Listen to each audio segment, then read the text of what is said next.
Olá, no ar mais um programa TV Câmara Entrevista. O que está acontecendo com o nosso país? Por que tanta instabilidade política e econômica? Como tudo começou? Quais são os próximos passos após a Câmara aprovar o prosseguimento do processo de impeachment, que agora é responsabilidade do Senado Federal? TV Câmara Entrevista recebe hoje o sociólogo Douglas Elias Ferreira e o geógrafo Fabrício Stipe, para contextualizar aí e refletir junto com a gente sobre todas essas questões. Afinal, também somos responsáveis pelo andamento da política em nosso país e o TV Câmara Entrevista tem o prazer de falar sobre esse assunto. Primeiramente, obrigado pela presença de vocês aqui no estúdio. Obrigado, Davi. Legal. Obrigado, tamo junto. Tamo junto. Queria começar então a gente abordando essa situação do impeachment, para a gente começar mais atual, vamos daqui para trás. 367 votos favoráveis e 137 votos contrários. A Câmara aprovou aí o prosseguimento do impeachment, que segue agora para o Senado Federal. Essa aprovação do impeachment na Câmara, na opinião de vocês, ela já era prevista? Existia alguma possibilidade disso não acontecer com os últimos acontecimentos? Como que vocês refletem sobre isso? Bom, dentro de um presidencialismo de coalizão, onde você tem interesses, né, dentro das diversas siglas partidárias que compõem o cenário político brasileiro, multifacetado, com múltiplos interesses, é normal, né, essas junções e essas coligações por interesses, né? Então nós tínhamos, dentro dos partidos da base da situação, já um enfraquecimento gradativo, né? A base começa consolidada com a governabilidade do Lula e vai enfraquecendo, né? Perdendo o PMDB, né? O próprio Partido Progressista votou pulverizado, né? Sua chapa não votou de forma unificada, o PSD também, praticamente o PDT, né? O PSOL, e o PT e o PCdoB fecharam a questão, o restante liberou a bancada. No momento, Davi, que libera essa bancada, né, e há-se uma debandada, digamos, pró-Temer, né, pró-Temer, pró-Cunha, né, é natural que dentro dessas conjunturas políticas possam se acontecer rearranjos, e dentro desses rearranjos, respondendo a sua pergunta, era bem provável, né, que poderia ter essa maioria qualificada, né? Nós apresentamos, teve mais de 2/3, né, dos congressistas, né, votando aí pelo prosseguimento do impeachment, do processo de impeachment para o Senado. Como que o senhor avalia isso? Na verdade, a gente fica assim meio assustado. Primeiro que o governo acabou perdendo a mão, né? Essa condução toda aí. O que chama atenção assim, foi o espetáculo criado, né? Conhecemos o nosso parlamento, sabemos como ele funciona e tudo mais, mas a ideia, o que foi montado, a seriedade do ato acabou passando para a população assim, um tom de brincadeira, um momento sério, um momento histórico. E depois a gente acaba vendo nas redes sociais que virou tudo motivo de piada e tudo mais. Mas eu acho que o grande fator aí mesmo que culminou nisso foi a perda da mão do governo, né? O governo parece que escapou pelos dedos dele como areia, né? O controle, o descrédito, e aí perdeu a governabilidade, aí fica difícil. Mas eu ainda acredito o seguinte, né? A gente, independente de todo o processo que está, quem deve sair ganhando disso tudo ainda tem que ser a democracia, né? Uns podem acusar de golpe, não golpe, mas quem tem que ganhar com tudo isso é a democracia e, logicamente, o cidadão brasileiro tem que sair vitorioso de todo esse processo, porque senão fica complicado para o povo, né? Legal. E na opinião de vocês, quais os motivos que levaram o governo a perder essa governabilidade aí? Como que vocês avaliam isso? Olha, um ponto a ser levantado, né, e questionado, que nós tínhamos aí uma governabilidade e uma situação macroeconômica bem favorável, né, no Lula e em parte do primeiro mandato da Dilma. Quando há principalmente as commodities, elas passam por quedas globais, a falta de dinheiro, né, a falta de dinheiro para conduzir dentro do orçamento, para conduzir os programas sociais do governo. Então, essa perda do orçamento, essa crise econômica, digamos, né, diminuindo as exportações e também com a deteriorização dos termos de troca, perdendo valor, o Brasil acaba aí, passando da categoria subprime, da categoria prime, para a categoria subprime. Então, há uma perda também da credibilidade econômica e junto aí com a credibilidade política, há uma perda nesse sentido.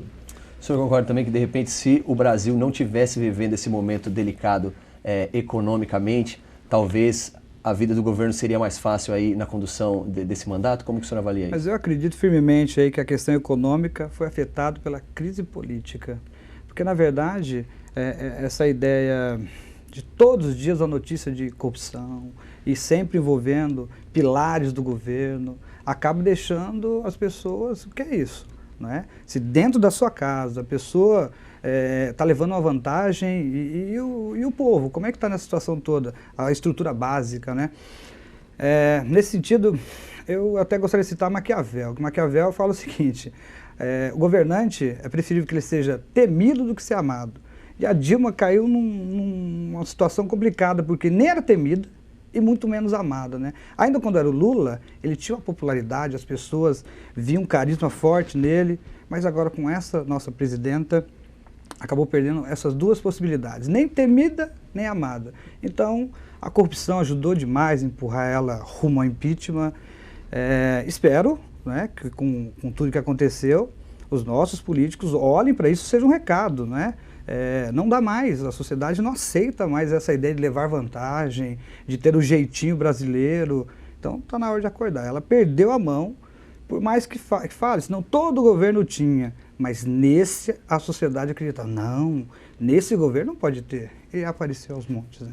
É isso que eu ia perguntar. O senhor acredita que realmente a corrupção hoje é maior nesse governo? Ou, de repente, a corrupção hoje é mais vista por termos instituições mais fortes, por termos um poder judiciário também mais independente, que tem apurado mais do que antigamente? A mídia também contando mais sobre esses acontecimentos, situações que, de repente, em décadas passadas não viriam a público e hoje elas estão aí constantemente nos noticiários. Como que o senhor avalia essa situação? Dentro de uma composição de governabilidade, quando você pensa, Davi, que é preciso ter essa maioria para governar, começa aí o quê? O loteamento dos cargos públicos, né? Começa manobras, né, dentro do Congresso e do Senado para tentar uma maioria, né?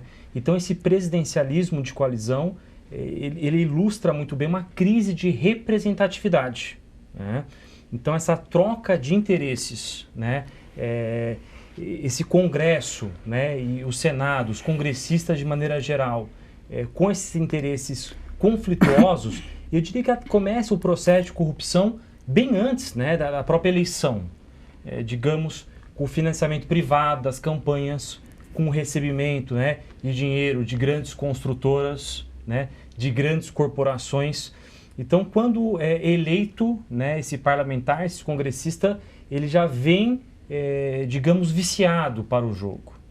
Então, nessa formação hoje, por exemplo, para a pessoa de casa entender como funciona o voto proporcional, a eleição de um vereador, de um deputado, está muito distante, né? Então, essa crise de representatividade, ela é uma das origens também da questão da corrupção, a falta de transparência, a questão da impunidade, né?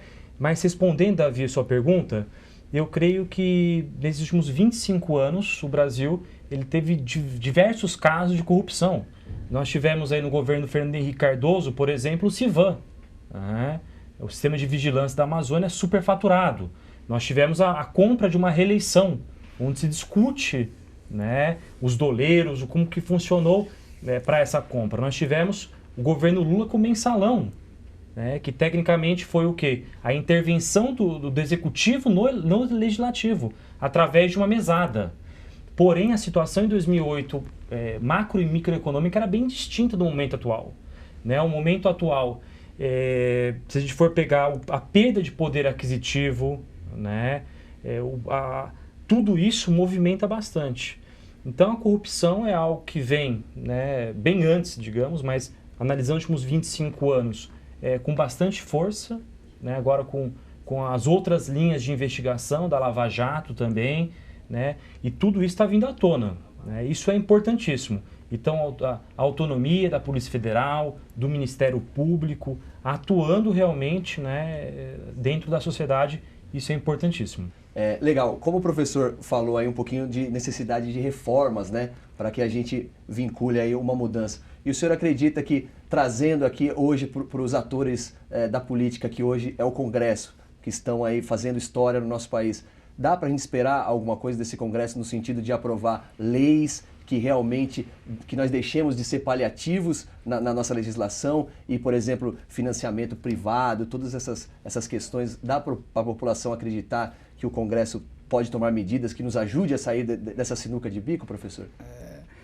No presente momento é difícil, porque na verdade o que vai valer vai ser os interesses pessoais ali, né? Então, dependendo da reforma que for feita, vários atores políticos ali não voltam para o sistema, então fica difícil. Mas eu queria entrar na conversa com o professor Fabrício, e se a gente consegue entender que a corrupção é o ato de você levar vantagem, eu vou ser um pouco ousado e vou falar que essa corrupção começou quando as caravelas chegou aqui. Porque aí na troca, né, que você vai fazer uma interação com os índios, você dá um presente para eles ficarem mais tranquilos. Corromper. Então, na verdade, você está fazendo um ato de corrupção ali. Então, lá no encontro do Brasil, então não vou falar do descobrimento, mas no encontro do Brasil, e é muito interessante, o Gilberto Freire, sociólogo brasileiro e tudo mais, com um livro chamado Casagrande Senzala, ele retrata essa formação do povo brasileiro, né? E o povo brasileiro, com essa formação toda, se a gente analisar historicamente, seria triste falar, né, desse jeitinho, ou desse até DNA, né, que está envolvido a corrupção, mas eu acho que o grande lance, o problema mesmo, não é a corrupção, é a falta de punição, não é? Porque se a criança acredita que ela vai levar a vantagem pegando o brinquedo do colega, então o pai, quando vê isso, ele tem que cobrar duro, cobrar forte. E quando o pai passa a mão, queira ou não queira, ele está criando um corrupto ali. Nós fizemos uma experiência no colégio, que foi assim, a gente acaba criando uma intimidade, principalmente com os terceiros anos, que a gente já está há um tempo com eles. E aí eu passando pelo intervalo, eu vi um garoto dando o lugar para um outro, na frente dele. Eu cheguei, elogiei, eu fiquei bonito. Você deu o seu lugar para o seu colega? Nós somos parceiros, professor. Eu ganhei alguma coisa aí. Sou parceiro e tudo mais. Tipo assim, eu acho que ele vai pagar o lanche, né? Eu falei, então você deu o seu lugar para ele? Dei, professor. Então você vai lá para o final da fila. Porque você pegou o lugar de alguém, você passou alguém na sua frente. Então, esse espírito tem que começar nas famílias, na juventude, de entender o seguinte, eu estou pegando a vaga de alguém, o lugar de alguém, isso é errado, né? Só que o conceito de certo e errado está muito, muito relativo hoje em dia, né? Agora, voltando aqui a falar do processo, professor. O processo de impeachment da presidente hoje é baseado na questão da responsabilidade, né, e na questão das pedaladas, né? E a gente vê ali que 99% dos nossos congressistas que justificaram seus votos, nenhum praticamente citou a questão das pedaladas. Muito se fala na corrupção do governo. Como que o senhor vê esse processo que é ligado à questão de um ato de responsabilidade fiscal e toda essa questão da corrupção que também envolve, mas quando na verdade o ponto X da questão é o ato de responsabilidade? Como que o senhor vê isso? O quanto que tudo isso acaba influenciando essa decisão? Bom, é legal verificar a Constituição, né? No seu inciso 3 do artigo 85, está previsto os crimes, né? Dentre eles, no artigo 6, o crime orçamentário, né? Que é o que está mais em evidência e mais em pauta, né? Vamos retomar um pouquinho, que foram 39 possíveis processos de impeachment analisados e um deles aí foi aprovado, né? Foi acolhido pelo Eduardo Cunha, do PMDB do Rio de Janeiro, né? Montado a comissão especial dentro da Câmara dos Deputados, tem um parecer do relatório de Giovanir, do PTB, que vai fazer esse parecer. E é legal que, observando esse artigo 88 da Constituição, fala de... É como se fosse um atentado, um crime de atentado ao orçamento. As chamadas pedaladas fiscais na verdade, são manobras contábeis, né? Algo muito utilizado por Fernando Henrique Cardoso, por Lula e na gestão da Dilma, né? Nada mais é do que o governo tem um orçamento, né? Tem uma previsão de orçamento. Se tudo ocorrer com os impostos e tributos arrecadados e não tiver necessidade de fazer contingenciamento de verbas, você gasta aquele orçamento. É a mesma coisa que acontece com a prefeitura, né? Então, você submete a aprovação desse orçamento e depois aprova. O que aconteceu, né, nesse intervalo? Você tinha aí, quem faz esse pagamento de funcionarismo público, de Bolsa Família, quem que faz esse movimento? É principalmente o Banco do Brasil, que é um banco de economia mista, né? A Caixa Econômica Federal, que é um banco público, e o BNDES, né? O que foi a chamada, no que se baseia esse processo de impeachment? Que esse tempo, né, onde o governo adquiriu 60 bilhões, né, teve um atraso nesse repasse. Não foi um empréstimo, né, como alguns alegam, e também não foi uma operação de crédito, né? Na verdade, há um atraso nesse repasse de 60 bilhões. Não deveria acontecer isso porque nós já temos a lei de responsabilidade fiscal, né? Importantíssimo legado da lei de responsabilidade fiscal que vai gerenciar, né, esses mandatos, esses orçamentos. O maior embate está na interpretação desse artigo, né, nesse inciso 3 do artigo 85. Se realmente foi um atentado, né, se foi um crime orçamentário, né? Na verdade, há um atraso. O governo ele usa o dinheiro desses bancos para fazer esse acerto e depois esse dinheiro voltaria para os bancos. Então, eu creio que esse seja um dos pontos aí essenciais. E como que o senhor vê? Na população, em sua maioria, acaba achando que a presidente está sendo julgada por corrupção. Corrupção, né?